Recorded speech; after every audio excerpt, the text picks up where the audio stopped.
www.englishwale.com Bharat के सबसे बड़े स्पोकन इंग्लिश पोर्टल में आप सभी का एक बार फिर से स्वागत है। मेरा नाम है आदित्य और आज हमारा टॉपिक है फ्यूचर परफेक्ट कॉन्टिन्यूअस टेंस। इससे पिछले वीडियो लेक्चर्स में मैंने आपको future indefinite tense, future continuous tense और फ्यूचर परफेक्ट टेंस के बारे में डिटेल में समझाया और उससे पिछले 8 वीडियो लेक्चर्स में प्रेजेंट के 4 और पास्ट के चारों टेंसेस के बारे में आपको बताया। आज हम फ्यूचर के परफेक्ट कॉन्टिन्यूअस टेंस के बारे में समझेंगे। जैसा कि मैंने आपको फ्यूचर कॉन्टिन्यूअस टेंस में समझाया था कि जब भी मेन वर्ब के साथ, मुख्य क्रिया के साथ रहा होगा, रही होगी, रहे होंगे का प्रयोग होता है तो ऐसे सेंटेंसेस फ्यूचर कॉन्टिन्यूअस टेंस में आते हैं। ठीक इसी तरह से इस टेंस में भी मेन वर्ब के साथ रहा होगा, रही होगी, रहे होंगे का प्रयोग होता है, लेकिन फर्क सिर्फ इतना है कि यहां पर इन सेंटेंसेस में समय के साथ से का प्रयोग जरूर होता है। कुल मिला के परफेक्ट कॉन्टिन्यूअस टेंस, जब भी आप नाम सुने परफेक्ट कॉन्टिन्यूअस टेंस, तो आप ध्यान रखें कि वो कॉन्टिन्यूअस टेंस की तरह ही है। फर्क ये है कि वहां पर समय के साथ से का प्रयोग होता है। ये बात प्रेजेंट परफेक्ट कॉन्टिन्यूअस टेंस और पास्ट परफेक्ट कॉन्टिन्यूअस टेंस दोनों में मैंने आपको डिटेल में समझाई है। और से के लिए सिंस या फॉर का यूज किया जाता है। कहां पर करना है सिंस का प्रयोग, कहां पर करना है फॉर का यूज, ये बात मैंने प्रेपोजिशंस के एक सेपरेट वीडियो लेक्चर में डिटेल में समझाई। साथ ही साथ मैंने आपको प्रेजेंट परफेक्ट कॉन्टिन्यूअस टेंस में भी ये बात बताई थी। किस तरह के सेंटेंसेस हैं देखिए, एग्जाम्पल आपके सामने है। राम 2 घंटे से घूम रहा होगा, रहा होगा और साथ ही साथ समय के साथ से का प्रयोग, 2 घंटे से। सीता सुबह से रो रही होगी, रही होगी और साथ ही साथ समय के साथ से का प्रयोग, सुबह से। तो इस तरह के सेंटेंसेस यहां पर आते हैं। मैं कहूं मैं 3 दिन से पढ़ रहा होऊंगा, वो 4 दिनों से वहां रह रहा होगा। इस तरह के रहा होगा, रही होगी, रहे होंगे और साथ में समय के साथ से का प्रयोग, ऐसे वाक्य इस टेंस में आते हैं। किस तरह से इन सेंटेंसेस को बनाना है आइए देखें।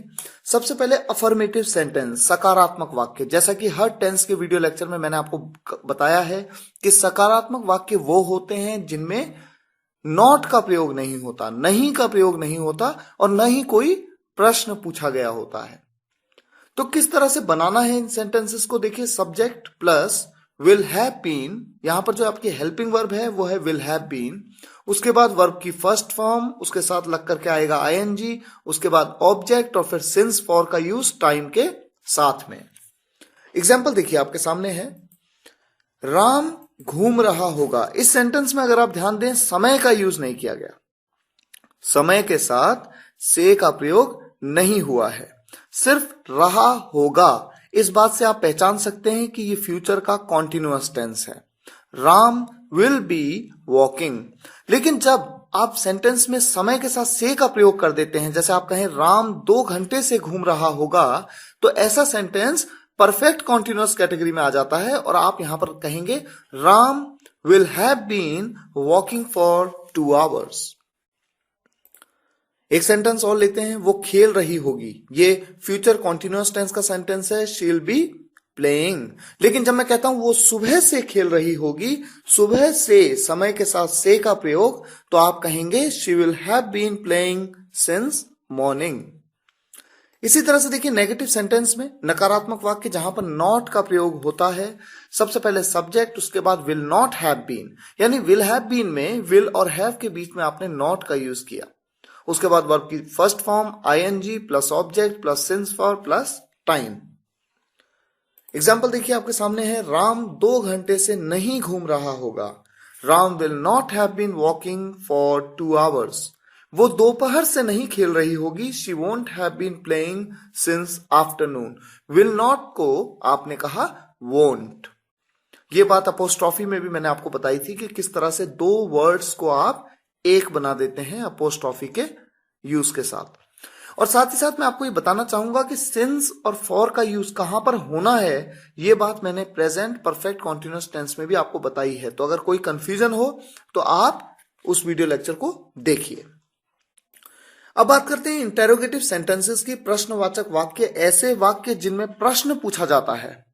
और हर बार हर टेंस के वीडियो लेक्चर में मैं आपको बताता जा रहा हूं कि ऐसे वाक्यों में WH फैमिली का प्रयोग सबसे पहले किया जाता है, हेल्पिंग वर्ब से भी पहले। तो सबसे पहले WH फैमिली का यूज, उसके बाद विल, उसके बाद सब्जेक्ट, और उसके बाद अगर उस वाक्य में नॉट का प्रयोग है यानी नहीं का प्रयोग है अगर उस प्रश्नवाचक वाक्य में, तो नॉट का यूज करेंगे, नहीं है तो नहीं करेंगे। उसके बाद हैव बीन, उसके बाद वर्ब की first form plus ING plus object, उसके बाद सिंस फॉर, उसके बाद टाइम। हो सकता है आपको लगे कि मैं थोड़ा फास्ट चल रहा हूं, लेकिन आपको मैं एक बात बताना चाहूंगा।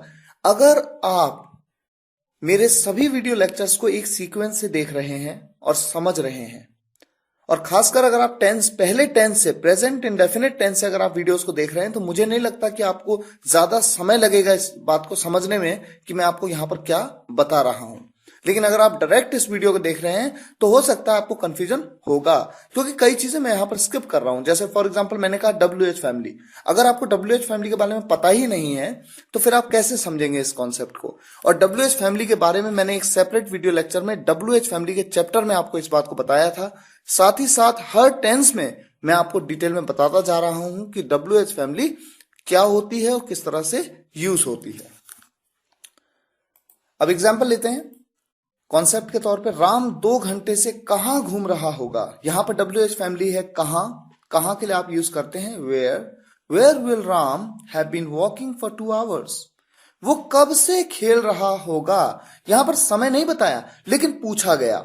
मैं कहता हूं कब से। जब मैं पूछूंगा वो कब से खेल रहा होगा तो आपको बताना होगा कि वो 3 घंटे से खेल रहा होगा, 4 घंटे से खेल रहा होगा, 5 घंटे से खेल रहा होगा, सुबह से खेल रहा होगा, या शाम से, या दोपहर से। तो आपको समय के साथ से का प्रयोग करते हुए उत्तर देना होगा। इसीलिए यहां पर यह sentence perfect continuous tense category में आता है, क्योंकि यहां पर रहा होगा के साथ साथ समय के बारे में पूछा गया है। कब से को आप कहते हैं since when will he have been playing. यहां पर मैंने आपको सिर्फ कॉन्सेप्ट के बारे में बताया। englishwale.com English speaking course book आपके पास है। जितना हो सके प्रैक्टिस करिए। बहुत सारी प्रैक्टिस एक्सरसाइजेस हैं, प्रैक्टिस करिए, टेस्ट पेपर्स दीजिए, सॉल्व करिए। कोई दिक्कत है आप हमें बेझिझक ईमेल के माध्यम से अपने प्रश्न पूछ सकते हैं। जैसा कि मैं हमेशा से कहता हूं, the more you practice the more you learn. खूब प्रैक्टिस करिए, फिर भी कॉन्सेप्ट क्लियर ना हो तो अपने प्रश्न पूछिए। मिलते हैं नेक्स्ट वीडियो लेक्चर में कुछ और कॉन्सेप्ट्स के साथ। तब तक के लिए विदा लेंगे। धन्यवाद।